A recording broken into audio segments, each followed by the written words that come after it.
Assalamualaikum warahmatullahi wabarakatuh. Pertama-tama izinkan saya menyampaikan terima kasih yang sebesar-besarnya kepada Profesor Samsubar Saleh, MSOC SC, dan Bapak Hengki Purwoto, SEMA, selaku pembimbing yang telah memberikan saran dan masukan selama ini dalam pengembangan tesis ini, sehingga tesis ini siap untuk dipresentasikan hari ini. Dan yang kami hormati juga kepada Bapak Ibu penguji seminar hasil. Selanjutnya, izinkan saya Zaki Setiawan, mahasiswa Magister Ekonomika Pembangunan FEB UGM dari karya siswa Bappenas 18, menyampaikan hasil penelitian saya yang berjudul Pengaruh Kualitas Pembangunan Manusia terhadap tingkat kemiskinan di Provinsi DIY tahun 2010-2021.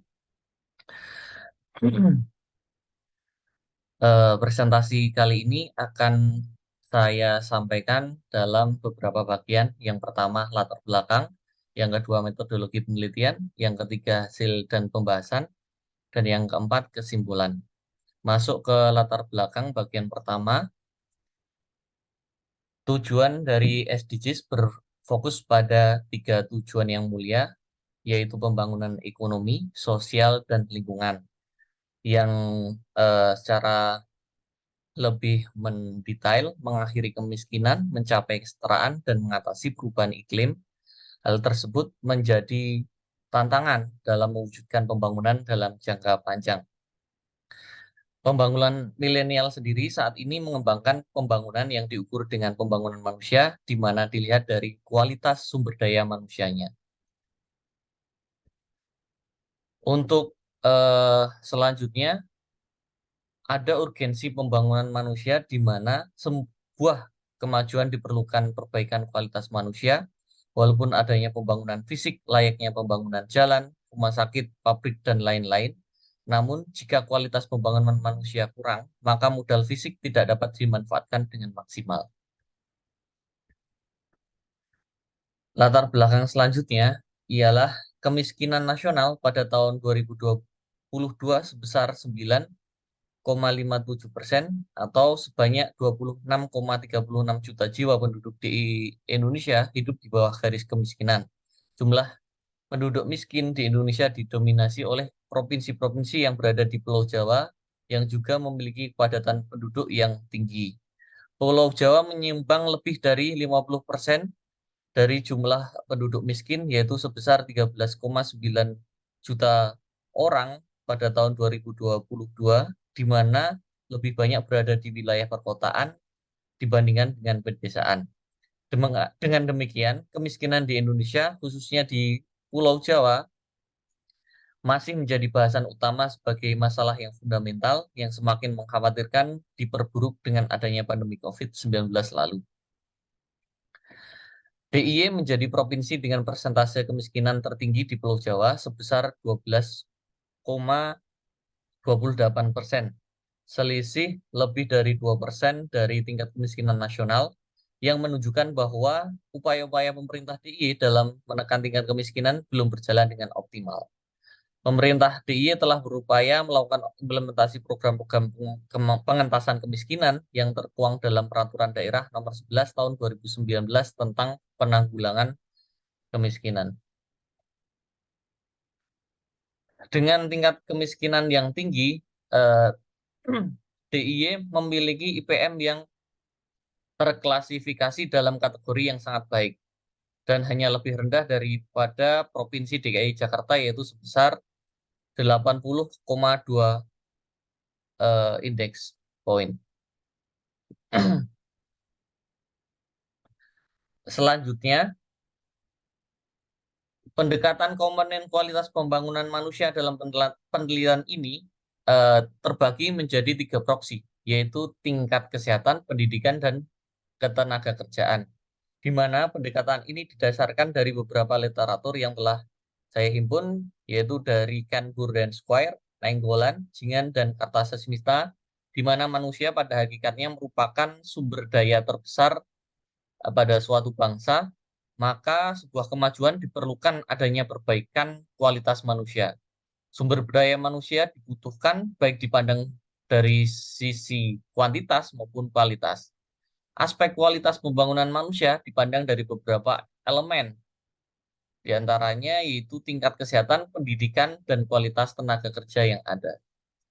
Rumusan masalah pada penelitian ini yaitu berbagai upaya pembangunan telah dilakukan pemerintah DIY, namun tingkat kemiskinan DIY masih tergolong tinggi, bahkan lebih tinggi dari rata-rata tingkat kemiskinan nasional yang menduduki sebagai provinsi termiskin di Pulau Jawa, yang bertolak belakang dengan tingginya angka indeks pembangunan manusia yang menduduki posisi tertinggi kedua se-Indonesia, hanya terpaut dari DKI Jakarta.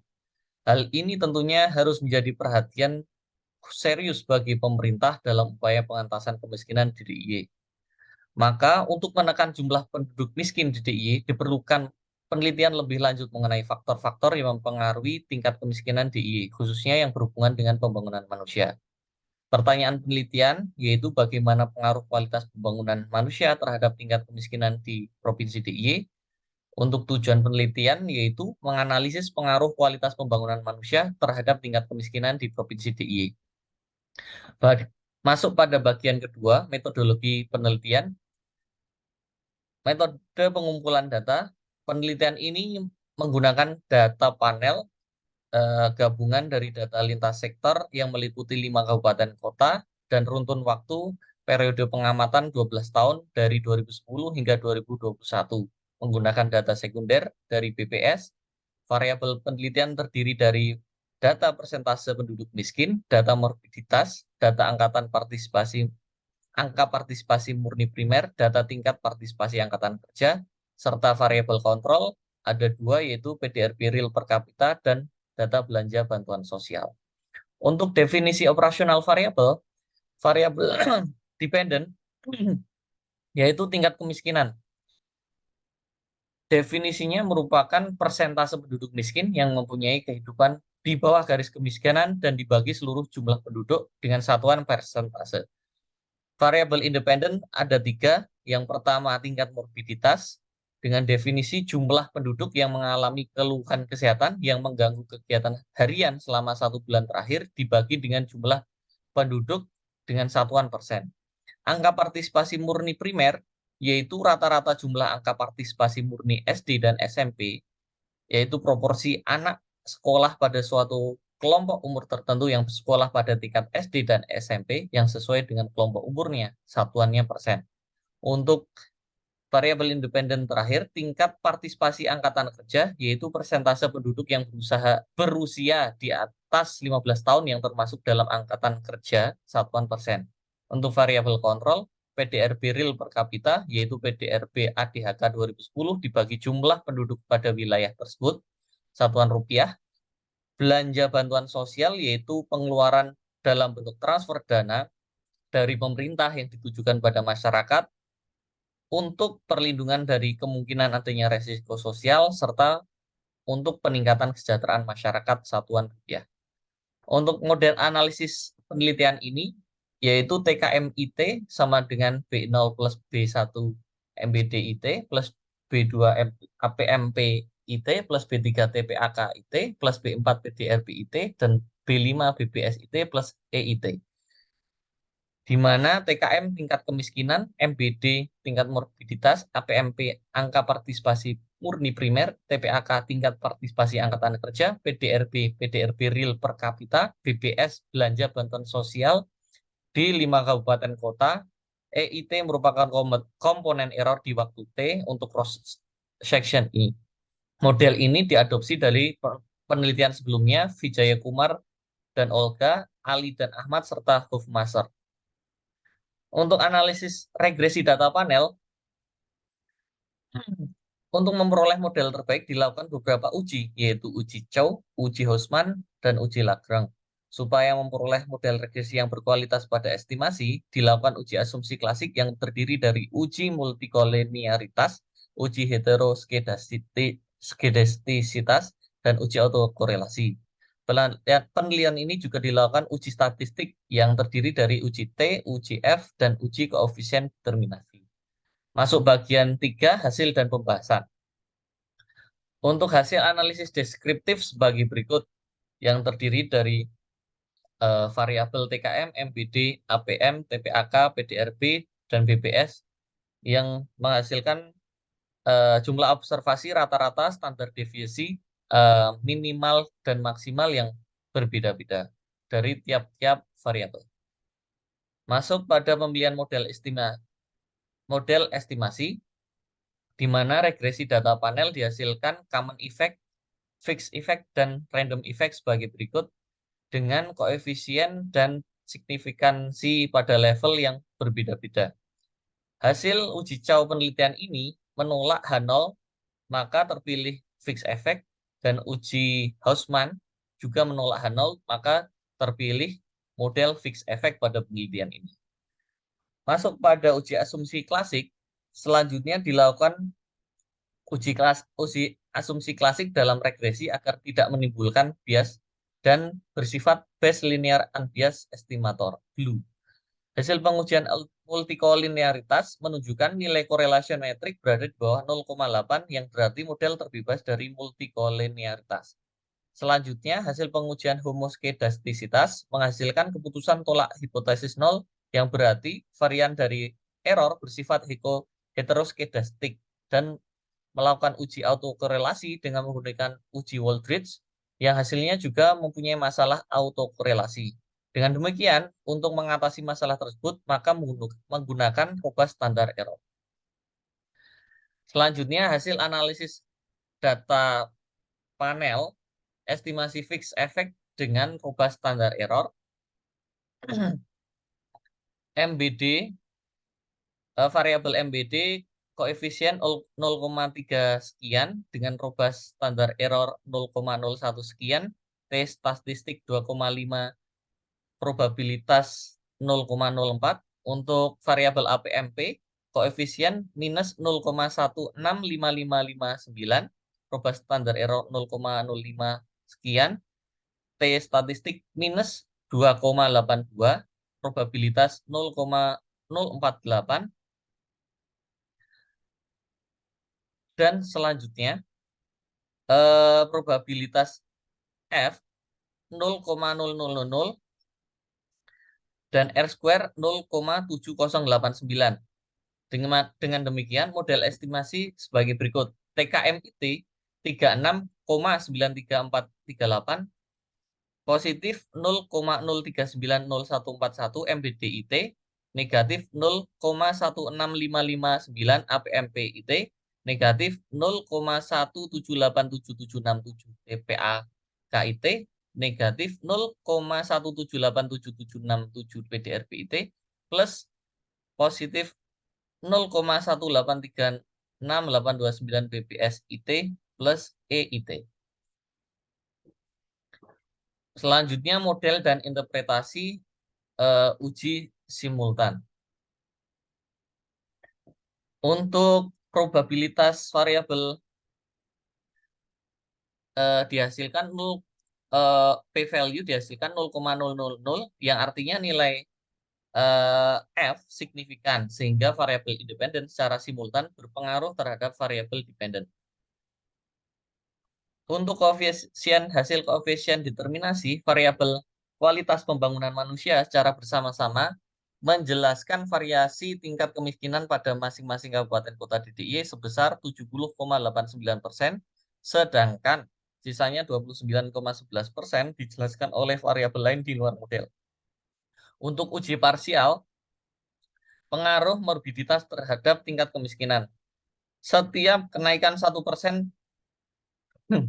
angka morbiditas akan meningkatkan tingkat kemiskinan sebesar 0,039014% ceteris paribus. Dan untuk pengaruh angka partisipasi murni primer terhadap tingkat kemiskinan, setiap kenaikan 1%, angka partisipasi murni primer akan menurunkan tingkat kemiskinan sebesar 0,16559% ceteris paribus, serta untuk pengaruh tingkat partisipasi angkatan kerja terhadap tingkat kemiskinan pada penelitian ini, tingkat partisipasi angkatan kerja tidak mempengaruhi tingkat kemiskinan. Masuk pada bagian terakhir yaitu kesimpulan. Simpulan penelitian ini yaitu tingkat kesehatan yang diukur menggunakan variabel morbiditas berpengaruh negatif dan signifikan terhadap tingkat kemiskinan. Tingkat pendidikan yang diukur menggunakan variabel angka partisipasi murni primer berpengaruh negatif dan signifikan terhadap tingkat kemiskinan. Selanjutnya, untuk tingkat tenaga kerja yang diukur menggunakan variabel tingkat partisipasi angkatan kerja tidak berpengaruh signifikan terhadap tingkat kemiskinan di DIY. Untuk tingkat kesehatan, pendidikan, dan tenaga kerja secara simultan berpengaruh signifikan terhadap tingkat kemiskinan di DIY pada tahun 2010 hingga 2021. Penelitian ini memiliki keterbatasan menggunakan jangka waktu dan variabel yang terbatas sehingga belum cukup menggambarkan kondisi secara mendalam. Untuk implikasi terbagi menjadi 3 proksi, yaitu proksi tingkat kesehatan, pendidikan, dan tenaga kerja, di mana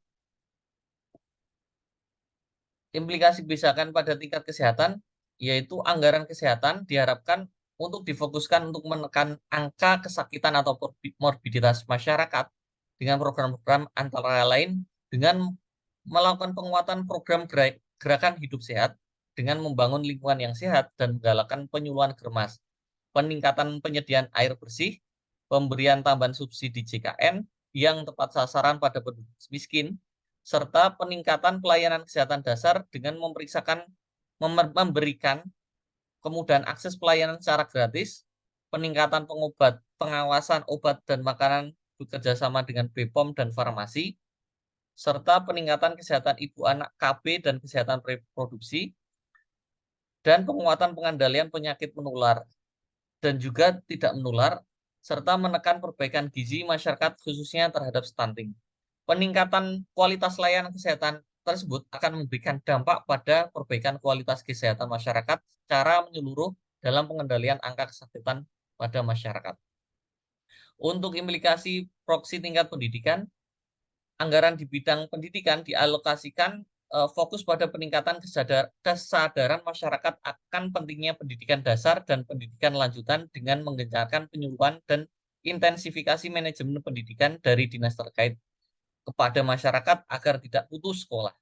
Program-program dalam mendukung peningkatan partisipasi masyarakat tersebut dengan memberikan stimulus bantuan pendidikan BOS, BSM, PKH, KIP untuk dapat dioptimalkan kembali, serta program pendampingan optimalisasi kelola pendidikan dasar dengan perbaikan data penerima bantuan agar lebih tepat sasaran. Optimalisasi program tersebut diharapkan mampu meningkatkan angka partisipasi pendidikan pada masyarakat. Untuk proksi tingkat tenaga kerja, dalam hal ini tidak berpengaruh signifikan terhadap tingkat kemiskinan di DIY. Namun demikian, pemerintah juga harus mengupayakan peningkatan partisipasi angkatan kerja dengan memberikan pembekalan program-program pelatihan kerja, serta mengupayakan perluasan peluang kerja dengan pendekatan kerjasama. Selain itu, mengupayakan peningkatan upah kerja bagi golongan penduduk miskin, khususnya penduduk pedesaan yang mayoritas bekerja di bidang pertanian, sehingga mampu mendorong pendapatan real. Demikian presentasi dari saya. Mohon maaf jika ada kurang dan lebihnya. Terima kasih. Assalamualaikum warahmatullahi wabarakatuh.